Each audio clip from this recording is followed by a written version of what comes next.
Bismillahirrahmanirrahim. Assalamualaikum warahmatullahi wabarakatuh. Alhamdulillahi rabbil alamin. Nahmaduhu wa nasta'inuhu wa nastaghfiruh wa na'udzu billahi min syururi anfusina wa min sayyiati a'malina. Man yahdihillahu fala mudilla lahu wa man yudlil fala hadiya lahu. Asyhadu an la ilaha illallah wahdahu la syarika lah wa asyhadu anna Muhammadan abduhu wa rasuluhu la nabiyya ba'dah. Baik, yang terhormat Ketua PJM, Ketua PCA beserta seluruh jajarannya, para asatidzah di MBS Muhammadiyah Boarding School, serta para hadirin jamaah yang berbahagia. Alhamdulillahirabbil alamin, pada pagi hari ini kita bisa kembali bermuajahah, bertatap muka, belajar bersama. Tadi MC-nya menyampaikan temanya yang ada di flyer ini. Perasaan beberapa minggu yang lalu temanya juga ini juga. Makanya sepertinya Mbak, saya tidak berpatokan dengan apa yang disampaikan MC. Saya berpatokan dari flyer yang disebarkan. Flyernya itu menuntut ilmu, menggapai takwa. Ya, baik. Ibu bapak sekalian, seperti yang sudah pernah kita bahas, di flyer itu kan menuntut ilmu, menggapai takwa. Intinya begitu. Baik, kita akan membahas tentang menuntut ilmu. Banyak dari kita ini sebenarnya, saya kira bukan hanya dari kita, sebagian besar dari kita itu sudah punya banyak ilmunya. Tapi pertanyaannya adalah, semakin banyak pengajian yang dihadiri, apalagi bulan Ramadan Pak, bulan Ramadan itu subuh kajian subuh, menjelang buka kajian menjelang iftar, habis tarawih kultum tarawih. Jadi sebenarnya kita ini sudah berlebihan ilmu. Leres Bu, coba jenengan pikir-pikir tentang mriki mawon niki seminggu sekali apa sebulan sekali Pak? Masya Allah, seminggu sekali sudah jadi wali semuanya ini. Karena selama 1 jam setiap minggu minimal panjenengan mendengarkan ilmu. Nah sekarang pertanyaannya, kenapa ilmunya sudah banyak, kok uripe sak ngene-ngene wae ya? Kok masih seneng gibah ya? Kok masih seneng kalau tetangganya itu sengsara kita bahagia? Oh boten nggih. Alhamdulillahirabbil alamin. Kok kita sengsara kalau tetangganya bahagia? Insya Allah mboten nggih. Nah, bapak-bapak, saya yakin panjenengan tahu olahraga itu bagus. Ilmunya dapat toh? Nggih. Olahraga sederhana Pak, Bu. Setelah sholat subuh, jalan-jalan setengah jam. Dilakoni napa mboten? Tapi ngerti, nggih. Ibu-ibu minyak jelantah niku mboten sae Bu. Tapi nek damel sambel diparingi jelantah. Nah niki maksud dari kita ini sudah punya ilmu. Sayangnya ilmunya belum diamalkan. Ya, slogan yang ingin saya bawa sebenarnya panjenengan semuanya juga sudah tahu. Slogan Aisyah Muhammadiyah bunyinya berilmu amaliyah, beramal ilmiah. Ilmu itu, ibu-ibu dan bapak-bapak sekalian, harus diamalkan. Amal itu landasannya harus ilmu. Ini saja itu sudah akan membuat hidup kita bahagia. Karena amal tanpa ilmu bisa batal. Masih panjenengan khusyuknya luar biasa. Tadi sholat subuh berapa rakaat Pak? 2. Ilmu sholat subuh itu adalah sholat jumlahnya 2 rakaat diawali dengan takbiratul ihram, diakhiri dengan salam. Meskipun panjenengan rukuk kelingan cicilan Pak, sholatnya tetap sah. Meskipun nanti sujud kelingan nanti pengajian siapa yang ngisi ya, sholatnya tetap sah. Asalkan sholatnya ini mengikuti tata cara, mengikuti ilmunya. Kita berbicara sah dulu, bukan khusyuknya.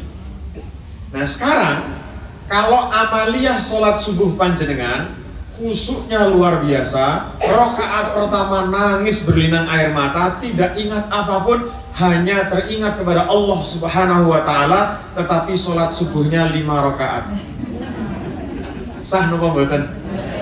Khusyuk loh Bu. Tetapi khusyuk itu tidak dibarengi dengan ilmu, amalnya menjadi batal. Itulah kenapa para pendiri Muhammadiyah dan para pendiri Aisyah merumuskan rumusan yang luar biasa ini. Ilmu itu harus diamalkan, amal itu landasannya harus ilmu agar amalnya sah. Nah, berbicara tentang ilmu, kita akan flashback lagi ke belakang. Ada buku yang sangat bagus sekali. Saya yakin Bapak Ibu juga sudah pernah sering mendengar buku ini. Kita akan membahas singkat saja isi buku ini. Buku ini adalah Ta'limul Muta'allim. Kalau sudah pakai syarahnya, pakai keterangannya, pakai takhrij hadisnya, itu akan ratusan halaman. Tetapi sebenarnya buku ini tidak lebih dari 50 halaman. Ya, dikarang pada abad ke-6 atau ke-7 Hijriah, yang menulis adalah Burhanuddin Az-Zarnuji.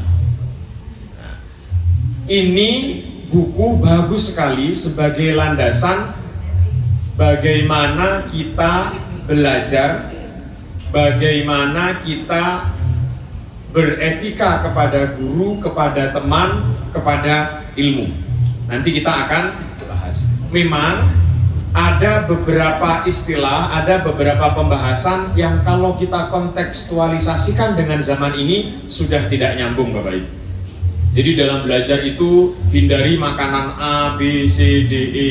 Konsumsilah A, B, C, D, E. Ingat, ini ditulis tahun 6 atau 7 Hijriah, konteksnya adalah pada waktu itu. Makanya ini saya sarikan, insya Allah, yang konteksnya bisa kita gunakan saat ini. Ya. Tulisan ini, buku ini diawali dengan renungan. Az-Zarnuji itu mengatakan, saya melihat banyak sekali orang-orang yang mencari ilmu, tetapi mereka tidak bahagia. Saya melihat banyak sekali orang-orang yang belajar, tetapi ilmunya tidak bermanfaat. Setelah saya renungkan, menurut Az-Zarnuji, ada kesalahan dalam cara menuntut ilmu, ada syarat-syarat menuntut ilmu yang tidak dipenuhi. Nah, makanya beliau motivasinya menulis buku Ta'limul Muta'allim itu adalah melihat banyak orang yang punya ilmu, ya sama seperti kita ini mungkin ya, ilmunya banyak, nanging ora dilakoni. Nah, akhirnya beliau memberi rumusan-rumusan. Nanti akan dibahas ilmu itu apa, ilmu itu manfaatnya apa, ilmu apa yang wajib kita pelajari, ilmu apa yang fardu kifayah, ilmu apa yang fardu ain, bagaimana cara mencari guru. Nah, karena detail-detail ini yang seringkali salah dalam perhatian, tidak terpenuhi syarat-syaratnya, akhirnya nanti tidak maksimal. Mencari teman juga begitu Pak. Saya seringkali cerita ke mahasiswa-mahasiswa saya itu, kalau misalnya teman kosnya itu males, orang serajin apapun nanti akan kesetrum malesnya. Dia mau berangkat sekolah jam 7 misalnya, alah jam 7 paling dosennya saya sarapan. Akhirnya 1 semester itu dia rajin, nanti semester 2 dia kendor. Karena apa? Karena motivasi negatif dari teman-temannya. Nah ini juga penting. Makanya panjenengan sudah bagus sekali. Ini semuanya orang-orang yang motivasi belajarnya sudah bagus. Jam 7 berangkat, meskipun ada gerak jalan, ya, meskipun ada acara Agustusan, masih tetap hadir di sini. Nah, syarat utamanya, Bu, Imam Asy-Syafi'i itu pernah ngendikan, beliau bilang begini, man lam yadhuq murrat ta'allumi sa'atan tajarra dhullal jahli tula hayatihi. Imam Syafi'i, sayangnya Imam Syafi'i ini terkenal sekali di Indonesia, tetapi yang merasa mengikuti mazhabnya justru tidak kenal siapa Imam Syafi'i. Imam Syafi'i itu, Bu, masalah pakaian itu mewajibkan cadar. Tetapi justru orang-orang yang mengaku bermadzhab Syafi'i sangat longgar sekali terhadap pakaian perempuan. Imam Syafi'i itu sangat berhati-hati. Ya. Oke, nah, kita tidak akan membahas Imam Syafi'i, tapi kita membahas ungkapannya ini. Arti dari syairnya beliau itu, barang siapa yang tidak siap dengan capeknya belajar, maka bersiap-siaplah dengan capeknya kebodohan. Ya, barang siapa yang tidak kuat dan tidak sabar dengan susahnya belajar, maka dia nanti akan hidup dalam kebodohan. Ini penting untuk kita jadikan pegangan bahwasanya menuntut ilmu itu capek, belajar itu capek. Panjenengan lenggah tenggeriku, kan layah-layah tenggeriyo luwih enak tuh, Bu. Layah-layah karo mangan tempe sing rada anget-anget ngoten terus ngombe kopi. Lah niki jenengan lenggah ngeten ngrungokke nahan ngantuk. Wah, itu ya untung ada motivasi sarapan itu di samping.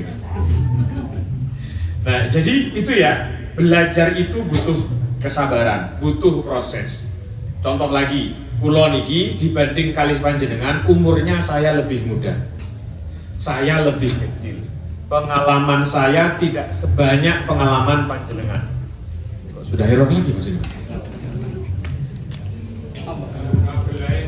Yang pakai kabel aja masalah gitu. Tapi coba lihat, syarat-syarat untuk mendapatkan ilmu panjenengan sudah punya loh Pak. Mau dan mampu mendengarkan omongan dari orang yang lebih muda, dari orang yang lebih kecil, dari orang yang bisa jadi pengalamannya lebih sedikit dari panjenengan semua. Nah, ini salah satu tanda kalau panjenengan sudah mampu menjalani proses belajar. Duduk tidak nyaman, mendengarkan dari orang yang lebih muda, dan bisa jadi nanti materi yang akan saya sampaikan ini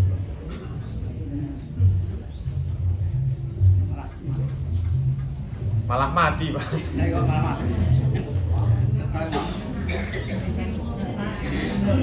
Tapi suara saya terdengar nggak, Bu? Oke ya, nanti sambil nunggu masnya ya. Beliau tambah gugup nanti gemetaran kalau kita. Nah, jadi sebenarnya syarat-syarat itu panjenengan sudah dapat semua, dan saya yakin apa yang akan saya sampaikan mayoritas panjenengan juga sudah paham.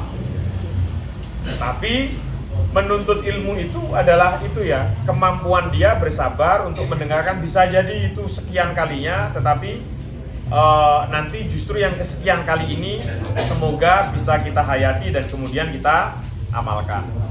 Baik, Ibu Bapak sekalian, itu tadi motivasi dari Imam Az-Zarnuji. Dia melihat banyak orang yang belajar. Panjenengan kalau melihat sekarang Mbak Bu, yang bergelar profesor itu sudah tidak terhitung.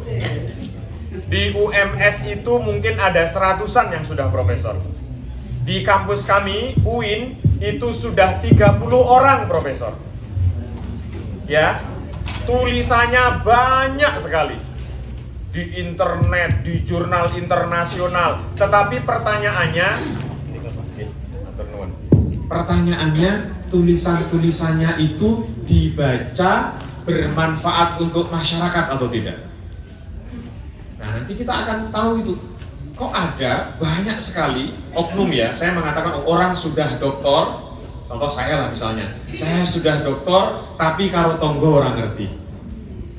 Orang sudah profesor tetapi hadir ke acara kalau punya motivasi-motivasi politik tertentu. Karena apa? Produktivitas dia dalam menulis yang sebenarnya itu ilmu, niatnya salah. Niatnya untuk mendapatkan angka kumulatif.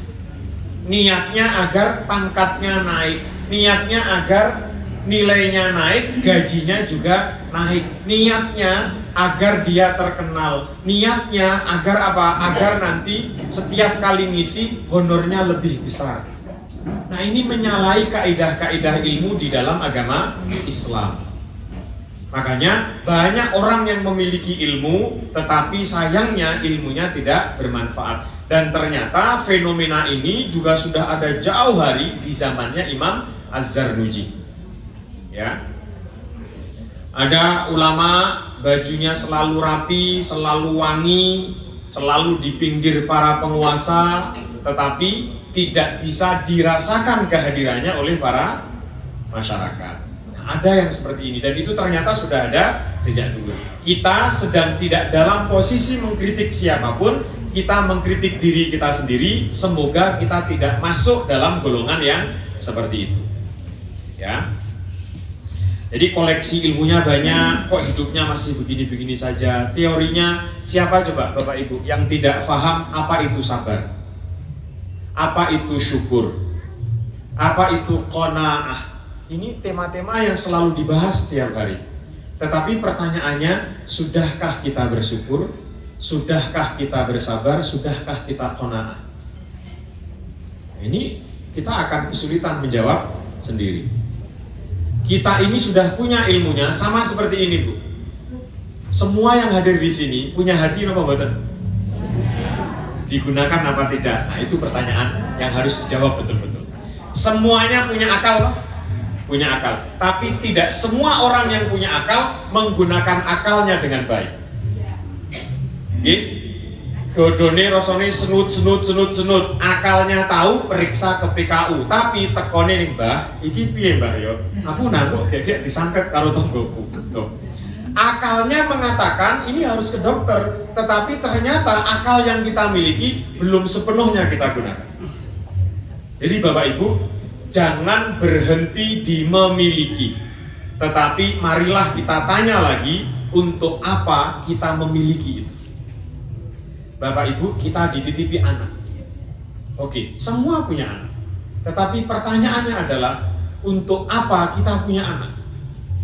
Kita punya hati, semua orang punya hati. Tetapi pertanyaannya adalah, untuk apa kita dititipi Allah hati? Untuk apa kita dititipi Allah akal? Nah, ini akal harus kita gunakan untuk mencari ilmu, yang kemudian ilmunya itu untuk diamalkan. Nah, jangan berhenti hanya di memiliki, karena semua orang juga punya akal. Nah, dengan ilmu itu nanti amalnya akan menjadi sah. Contoh bagaimana ilmu akal itu kemudian kita terapkan di amal. Saya sama Pak Ustaz Agus misalnya, itu jalan di tengah hutan, tiba-tiba ada singa. Saya dan Pak Agus kira-kira ngapain Bu ketemu dengan singa yang lapar? Melayu. Karena apa ya, ilmunya begitu. Cuma ini hati-hati, ada beberapa orang yang salah dalam memahami iman. Iman itu berarti kita takut hanya kepada Allah. Berarti kalau kita takut kepada makhluk selain Allah, zat selain Allah, berarti kita tidak beriman, kita musyrik. Coba bayangkan Bu, misalnya saya sama Ustaz Agus lagi di tengah hutan begitu, lari, terus Ustaz Agus bilang, Mas, ngapain lari? Kita kan hanya takut kepada Allah Subhanahu wa Ta'ala. Kira-kira apa Bu yang terjadi? Nah, itu kan amalnya bagus Bu. Amalnya apa? Dia betul-betul ingin menerapkan iman kepada Allah. Tetapi amalnya tidak pakai ilmu. Padahal ilmu takut kepada Allah itu begini Bu. Takut kepada Allah itu berarti menjalankan semua perintahnya. Allah itu memerintahkan wala talqu anfusakum ila tahlukah. Jangan masukkan dirimu dalam bahaya. Berobat kalau sakit. Ada masalah, kita menghindar dari masalah. Ketemu singa, kita lari. Itu sebenarnya wujud dari takut kita kepada Allah. Nah, yang tidak boleh itu, saya sama Ustaz Agus, karena takut kepada singa, saya bikin patung singa Bu. Tak tempel di depan rumah. Sebelum keluar rumah, Assalamualaikum wahai singa, selamatkan hariku ini. Terus datang lagi, Assalamualaikum, saya sudah datang, terima kasih sudah menyelamatkan saya. Takut kepada singa dengan menghindar itu bukan syirik.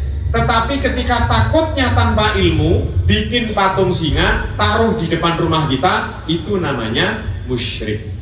Bisa dipahami gitu? Nah, itu Bapak Ibu. Bapak Ibu punya ilmunya, taat sama suami, jaminannya surga. Ini harus pakai ilmu. Nanti misalnya suaminya jenengan sehat, anaknya sehat semua, tidak ada masalah apa-apa, tiba-tiba, Bu, aku tak nikah lagi ya. Tapi dengan ilmu yang dia terima adalah taat pada suami itu adalah surga. Udah, boten nopo-nopo, saya terima. Nah ini kan berbahaya karena semua syarat-syarat yang membolehkan itu tidak terpenuhi. Terus kita hanya karena yang penting taat sama suami. Ada juga ini penyakitnya anak-anak. Pokoknya kalau tidak taat sama orang tua berarti durhaka. Terus bapak dok, pokoknya cium dok. Gitu Pak. Ya kan itu berbahaya. Nah, jadi pentingnya ilmu di situ. Nah, kenapa kemudian nanti ilmunya banyak, uripe kok isih ngene-ngene wae, kondisinya kok masih seperti ini karena ilmunya tadi itu tidak diamalkan. Amalnya tidak pakai ilmu. Nah, Bu, mencari ilmu ini wajib kepada manusia. Karena satu-satunya atau salah satu yang utama membedakan manusia bahkan dengan malaikat dengan iblis itu adalah kemampuannya menerima ilmu. Coba Al-Baqarah ayat 30 sampai 39, saya tidak jelasin detail ya, gambarannya saja. Itu Allah pernah mengumpulkan para malaikat. Manusia belum diciptakan. Al-Baqarah 30, wa idh qala rabbuka lil malaikati inni ja'ilun fil ardi khalifah. Allah ngumpulin para malaikat, di dalamnya ada iblis karena iblis adalah penghuni surga pada waktu itu. Saya akan menciptakan manusia sebagai khalifah di muka bumi. Para malaikat dan iblis protes, Pak. Qalu ataj'alu fiha may yufsidu fiha wa yasfiku dima. Gusti Allah, lah panjenengan apa mau menciptakan makhluk yang merusak di bumi dan menumpahkan darah? Jadi Allah kemudian berfirman, inni a'lamu ma la ta'lamu. Di sini kemudian rahasianya setelahnya.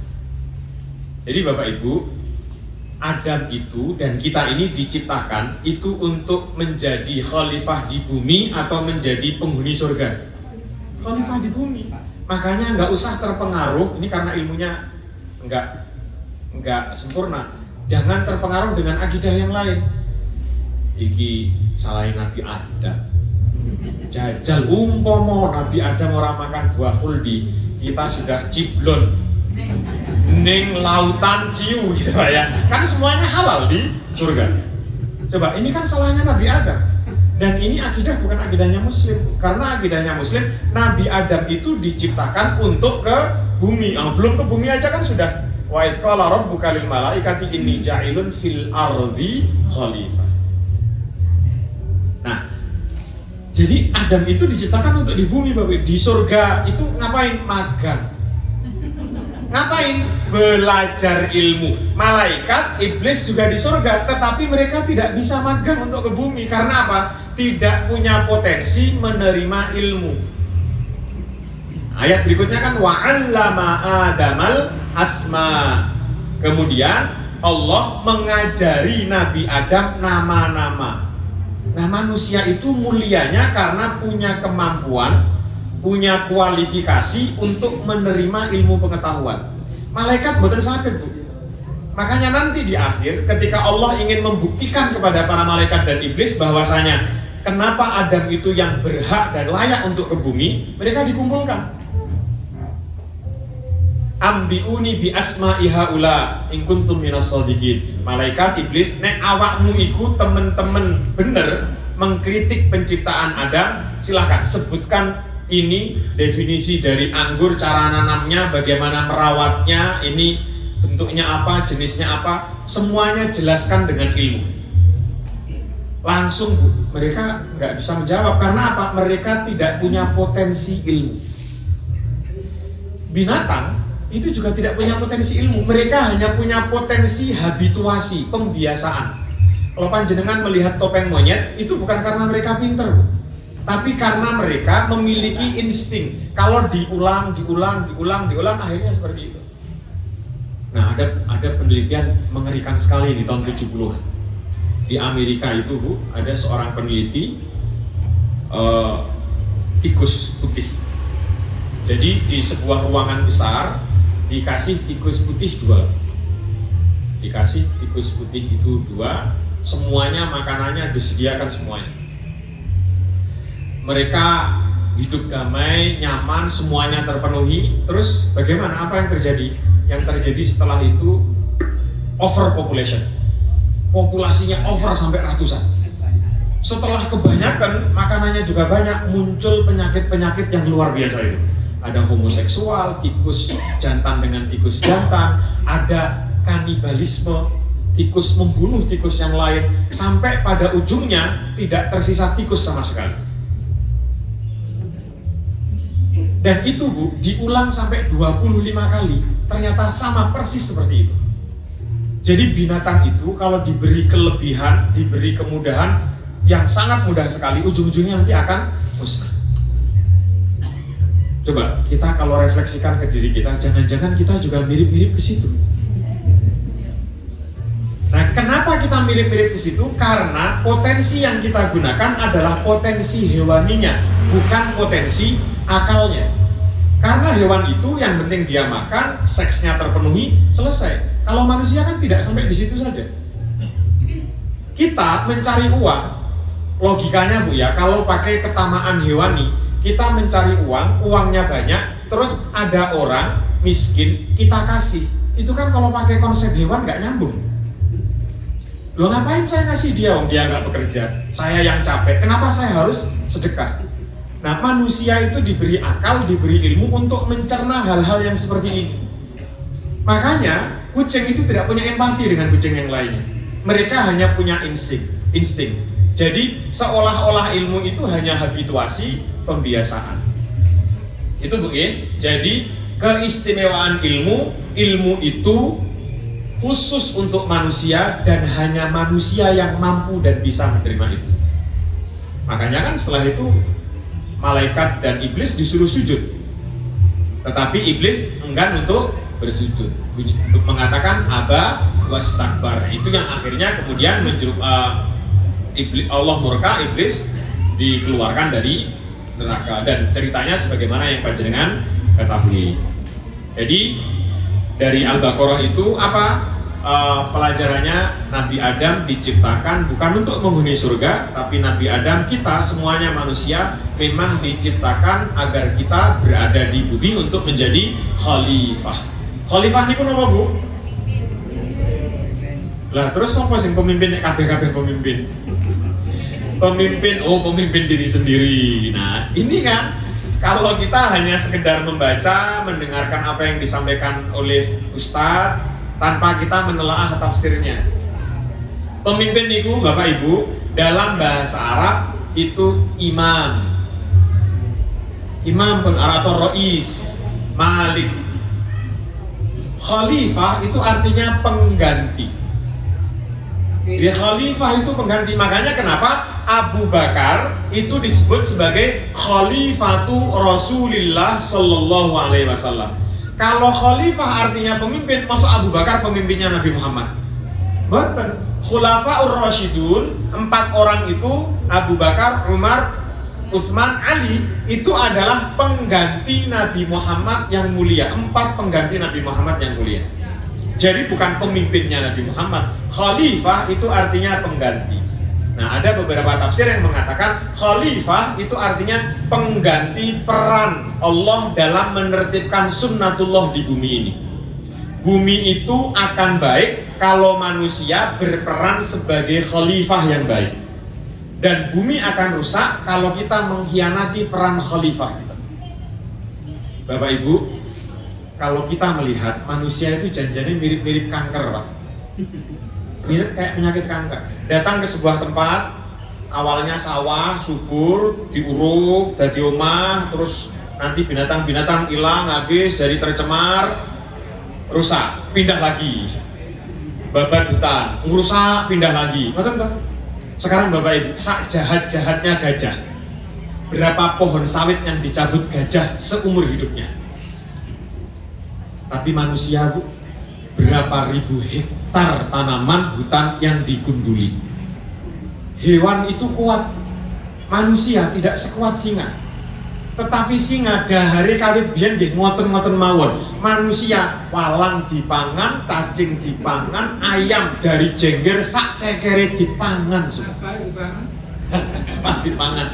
Di rumah saya di Tuban itu ada lemah lempung itu juga dimakan. Coba, sebenarnya siapa yang merusak daripada binatang? Kita mengatakan binatang buas. Tunggu dulu, mari kita bercermin. Jangan-jangan kita lebih buas dari binatang-binatang itu. Coba panjenengan cek data saja. Ini kan pakai ilmu nih. Berapa manusia yang meninggal karena digigit ular dan ular menggigit sebabnya apa? Saya belum pernah menemukan ular menggigit manusia karena iseng. Tetapi manusia membunuh ular untuk obat, untuk hobi, untuk makanan ekstrim, untuk pamer, untuk iseng. Iya kan? Saya masih ingat banget Pak, saya selalu istighfar kalau ingat ini. Waktu kecil Bu, kinjeng ngerti sih kinjengnya. Kinjeng itu waktu saya kecil diikat buntutnya dipancing untuk mancing kinjeng yang lebih besar. Nanti kalau kinjengnya lebih besar ketangkap, kita pakaiin baju pakai kertas. Ya Allah. Dan itu orang tua kita yang ngajarin Bu. Saya diajari sama orang tua saya untuk itu. Kemudian apa? Adu jangkrik. Waktu kecil itu kan sangat terkenal sekali. Tapi coba, ada berapa jangkrik yang adu manusia, Pak? Ada manusia memang yang meninggal karena binatang buas. Tetapi coba dibalik, ada berapa banyak binatang buas yang justru mati karena manusia hanya untuk keset di depan rumahnya, hanya untuk pajangan di dinding-dindingnya. Ini sebenarnya siapa yang lebih buas, Bapak? Kita. Nah, ini kita harus introspeksi, padahal kita ini makhluk yang mulia. Ilmu itu juga menjadi penanda derajat. Semakin banyak ilmunya, tentu dalam konteks ilmu yang diamalkan, itu akan semakin tinggi derajatnya. Yarfa'illahu alladhina amanu walladhina utul ilma darajat. Alladhina amanu minkum alladzina utul ilma darajat. Orang yang beriman dan kemudian berilmu. Jadi bukan hanya beriman saja loh, Bapak Ibu nggih. Beriman mawon dereng cekap, Bapak Ibu. Beriman juga harus berilmu. Karena itu tadi, kalau imannya tanpa ilmu itu nanti banyak nggak sahnya nanti. Tapi kalau ilmu tanpa iman nanti akan minteri orang. Tiang damel bom niku tiang pinter apa tiang bodoh? Nek mboten patio pinter, tepung dingeter-ngeteraken cilok. Yang pinter dingeter-ngeteraken narkoba. Nah kan, narkoba itu dihasilkan, diciptakan oleh orang-orang yang cerdas. Makanya daya rusaknya orang-orang pinter ini sangat berbahaya sekali kalau tidak dilandasi dengan iman. Nah sekarang, tadi sudah ya, ilmu dan amal sudah kita jelaskan. Ini tinggal 15 menit. Ilmu yang wajib. Ini banyak yang salah paham nih, menganggap bahwa ilmu yang wajib hanya ilmu agama. Boten. Menurut Az-Zarnuji, ilmu yang wajib itu adalah ilmul hal. Ilmul hal itu apa? Ilmu yang sangat dibutuhkan. Ini dibagi menjadi dua. Satu, ilmu yang berkenaan dengan pokok-pokok agama. Dan yang kedua, ilmu yang berkenaan dengan cara mencari rezeki. Karena itu penting. Panjenengan cuma hafal Al-Quran saja, tapi boten saged majul, boten saged bertani, boten saged maos, boten keterima kerja di mana-mana.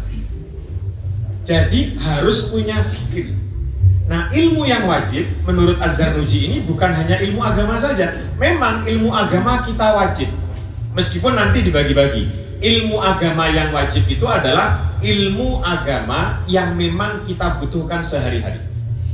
Contohnya apa? Contohnya sholat. Semua muslim wajib paham sholat itu apa, bagaimana sholat. Karena kalau tidak paham sholatnya boten sah. Panjenengan wajib paham sedekah.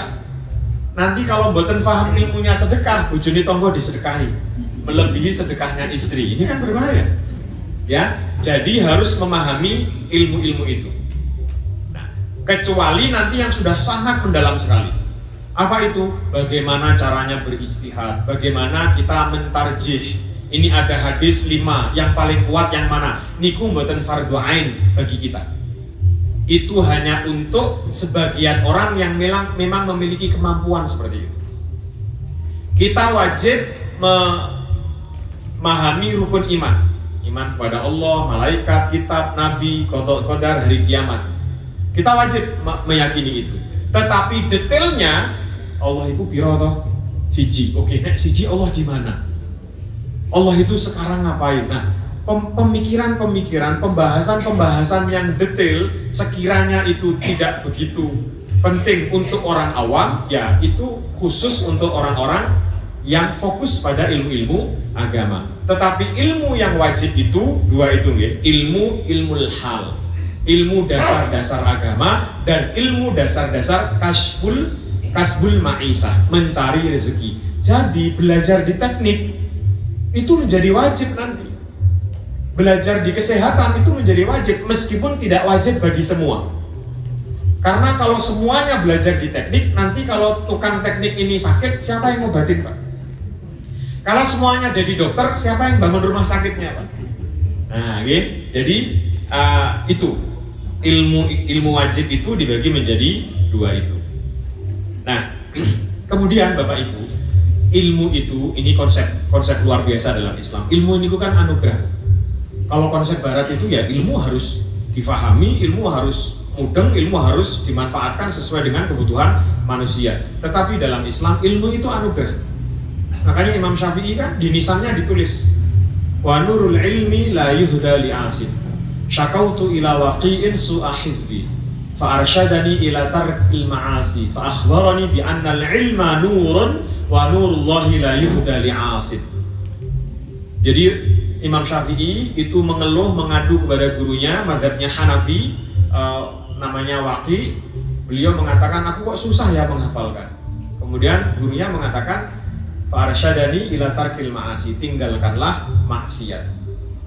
Nah, jadi ilmu itu, Bapak Ibu, bukan tugas kita untuk betul-betul memahami ilmu secara 100%. Karena pemahaman itu anugerah. Yang penting adalah kita berusaha untuk mencari ilmu dan memahaminya. Al-ilmu hayatul Islam wa imaduddin itu. Oke, al-ilmu hayatul Islam wa imaduddin. Ilmu adalah kehidupan, hidupnya Islam dan tiangnya agama. Ya seperti panjenengan ini. Apa yang saya sampaikan, apa yang disampaikan minggu lalu, belum tentu jenengan paham 100%. Nopo paham 100%? Belum. Dari yang paham 100%, nopo diamalkan 100%? Belum tentu, tetapi itu semuanya adalah anugerah. Yang penting niat kita, yang penting motivasi kita. Nah, makanya sekarang kita belajar tentang motivasi sekarang. Motivasi dalam mencari ilmu. Yang pertama, Ibu Bapak, kita cepat saja, tinggal 10 menit. Yang pertama adalah mencari ridho Allah. Sudah, mencari ridho Allah ini kalimat sederhana tetapi menghapus semua hal-hal yang negatif. Biar dapat gelar, biar gajinya lebih besar, biar disenangi calon mertua, biar dianggap pinter, biar dianggap keren, biar bisa debat guru SD-nya, biar bisa mengkritiki ustadznya. Hati-hati, ini tanda bahwasanya kita mencari ilmu bukan untuk mencapai ridho Allah. Ridho Allah itu berarti Allah ridho dengan ilmu kita. Kalau kita punya ilmu, kemudian ilmu kita untuk sombong, berarti Allah tidak ridho itu. Makanya Bapak Ibu, saya bilang di awal tadi, buku ini tipis, sederhana, tetapi sebenarnya luar biasa isinya. Jadi yang pertama, niatnya, mari kita luruskan niat kita untuk mencari ridho Allah. Bukan untuk pinter-pinteran, bukan untuk mendebat. Biasanya kelemahan orang yang berilmu itu nanti salah satunya apa? Dia tidak sanggup untuk menahan mulutnya, akhirnya mendebat siapa saja. Yang kedua, mari kita niatkan mencari ilmu itu untuk kebahagiaan akhirat. kalau panjenengan bahagia di akhirat, insya Allah dan pasti, ini jaminan Allah ini, bahagia di dunia. Tapi kalau tujuannya hanya bahagia di dunia, akhirat belum tentu dapat. Oke, bahagia di akhirat itu apa? Allah nyuruh kita untuk bekerja. Allah nyuruh kita untuk menikah. Oke, menikah kita bahagia dong, bahagia dong. Awalnya zina itu haram menjadi halal, hubungan suami istri itu kan kenikmatan dunia. Tetapi karena niatnya untuk kebahagiaan akhirat, kebahagiaan dunia ini juga nyambung untuk kebahagiaan di akhirat. Oke. Allah nyuruh kita untuk sedekah. Panjenengan sedekah itu kalau punya uang. Allah menyuruh kita untuk haji. Panjenengan bisa haji kalau sugih. Berarti tanpa kita sadari, kita ini harus kaya. Harus berusaha untuk kaya. Tetapi kalau berusaha untuk kaya hanya kita batasi untuk kebahagiaan dunia, akhiratnya belum tentu dapat. Tetapi kalau kita mencari hartanya untuk mencapai bahagia di akhirat, sudah pasti dunianya dapat. Nah, ini tolong, ada salah paham yang seringkali muncul. Ngapa deh kerja susah-susah, toh ujung-ujungnya nanti tidak dibawa mati. Leres apa mboten, Bu? Ungkapannya betul, Bu, tetapi ilmunya yang salah. Ilmunya salah. Coba jenengan, oke, kita meninggal dikubur itu kan memang tidak membawa apa-apa. Tetapi nek panjenengan sugih, Bu, terus ngumroh ke marbot masjid. Ketua PCM dihajikan. Ketua PCA diberi rumah biar semakin fokus pada persyarikatan. Kira-kira itu akan menjadi amal yang kita bawa ke kuburan apa mboten? Jadi harta dibawa mati apa mboten? Dibawa mati. Nah, seringkali ada orang-orang yang mengatakan itu niatnya salah karena ilmunya salah. Niatnya untuk ngayem-ngayem atine karena dia itu malas bekerja. Udahlah, nggak usah ngoyo-ngoyo, itu harta tidak dibawa mati. Nggak usah kuliah jauh-jauh, atau buat apa gelar? Ya, nah ini hati-hati nih. Karena apa? Karena dia melihat gelar yang tinggi, menjadi profesor, memiliki ijazah S1, S2 dan S3 hanya difokuskan kebahagiaan dunia. Makanya niatnya kita perluas lagi untuk kebahagiaan kita di akhirat. Kemudian ada, nah yang keempat, untuk apa Bapak Ibu? Ridho Allah, kebahagiaan akhirat, okay. Ketiga, memerangi kebodohan. Bapak Ibu, ilmu yang dengan niat yang baik itu, nek panjenengan sugih dengan ilmu yang baik, sugihnya bermanfaat. Kalau misalnya belum sugih dengan ilmunya, dia tetap akan bisa bersabar, dia akan bisa mengontrol emosi dan syahwatnya. Kalau ilmunya, motivasinya benar. Ilmu ada di pemerintahan, kalau ilmunya benar, dia akan memerintah rakyat dengan baik. Ilmu kalau ada di rakyat, dia akan menghormati pemerintah, akan mengkritik dengan cara yang dibenarkan. Ilmu kalau ada di suami, dia akan menyayangi istri. Ilmu yang benar di istri, dia akan melayani dan taat kepada suami. Tetapi coba, itu semuanya kalau panjenengan tempeli bodoh. Wong sugih bodoh, foya-foya, tuku mobil, terus sesuk larat malih. Karena dia tidak paham investasi. Orang miskin bodoh, maling nantinya. Nanti dia tidak akan sabar karena tidak memiliki ilmu yang diridhoi oleh Allah ini tadi. Pemerintah bodoh, ya akhirnya kan mendolimi rakyat. Apa wae dipajeki. Sing giliran hartane banyak, numpuk-numpuk tidak dipajeki. Jadi majekinya itu kayak mancing di lautan, Bu. Sing dipancing nopo? Iwak teri niku, Bu. Iwak apa sing ning jero mboten saged dipancing, Pak. Akhirnya apa? Sing semakin menjerit ya di atas-atas ini. Itu kalau ilmunya tidak benar dan kalau memerintahnya pakai kebodohan. Rakyat pakai kebodohan, kalau ngeritik pemerintah demo bakar gedung MPR, bakar balai desa, Nah ini Bapak Ibu, bahayanya kebodohan kalau nempel di banyak hal ini tadi. Tetapi kalau ilmu yang nempel, dan ilmunya itu ilmu yang bermanfaat, sebagaimana yang kita sampaikan, itu ujungnya adalah kebaikan. Tanda baik buruk ini apa tahu? Hadis Rasulullah jelas. Baik itu, kalau kita melakukan, orang melihat, kita nyaman. Misalnya, jenengan ngambung tangani Bapak Ibu kita. Orang melihat, gak apa-apa tuh. Tapi nek Pak kita ngambung tangani bojone tonggo Pak. Nyaman apa mboten? Mboten nyaman toh. Nah, berarti itu buruk Pak. Jadi kebaikan itu adalah apa yang kita lakukan dan kita nyaman untuk dilihat orang.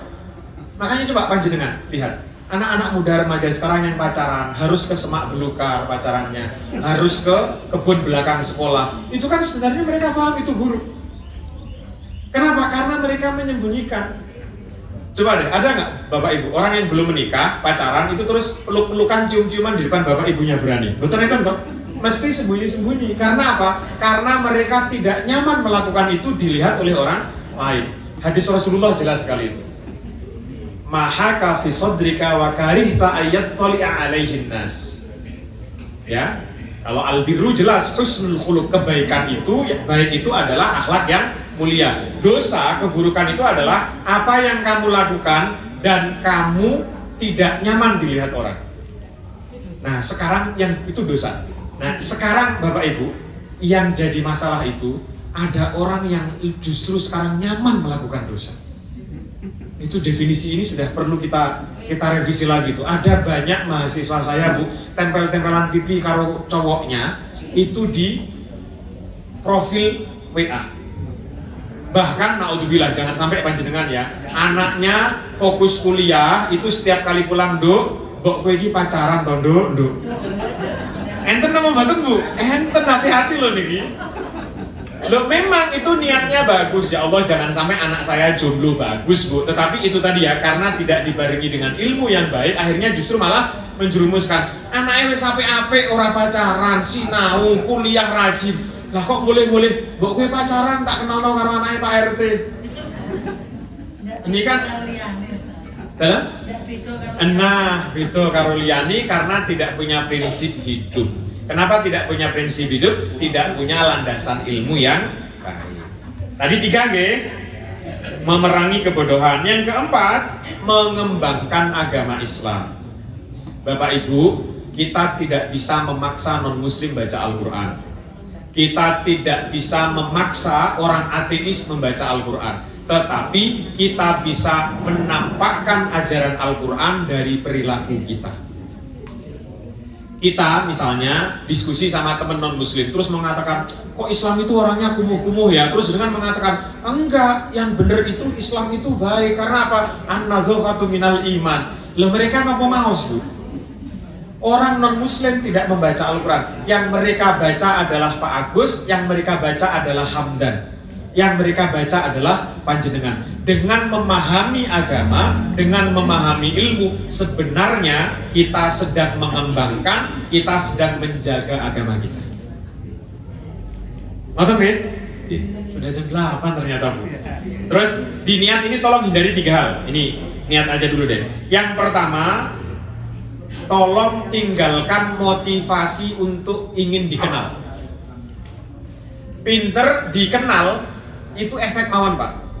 Jadi panjenengan pinter, cerdas, retorikanya bagus, ngomong bagus, diundang kemana-mana, itu efek mawon. Jangan pernah dijadikan tujuan. Jangan dijadikan tujuan. Nah, cirinya bagaimana? Cirinya itu Bapak Ibu, kalau popularitas dan dijadikan tujuan, sekarang diundang ke MBS, mau. Bulan depan sudah mulai diundang Semarang. Tahun berikutnya diundang ke Jakarta. Nah, nanti ketika sudah mulai diundang ke Jakarta, sudah tidak mau diundang ke MBS. Hati-hati, niat mencari ilmunya yang rusak. Makanya ingatkan saya Bapak Ibu, umpami panjenengan cocok dengan apa yang saya sampaikan, sesekali undang saya lagi Pak.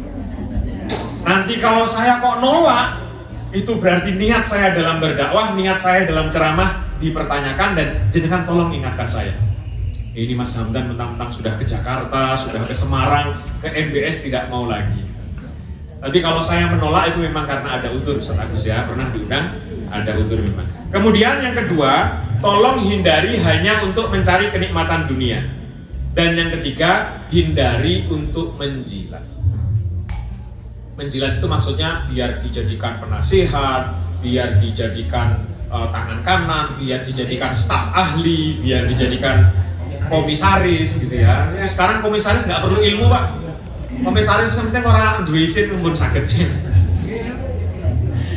Nah, oke, ngaten nggih, ini konklusinya.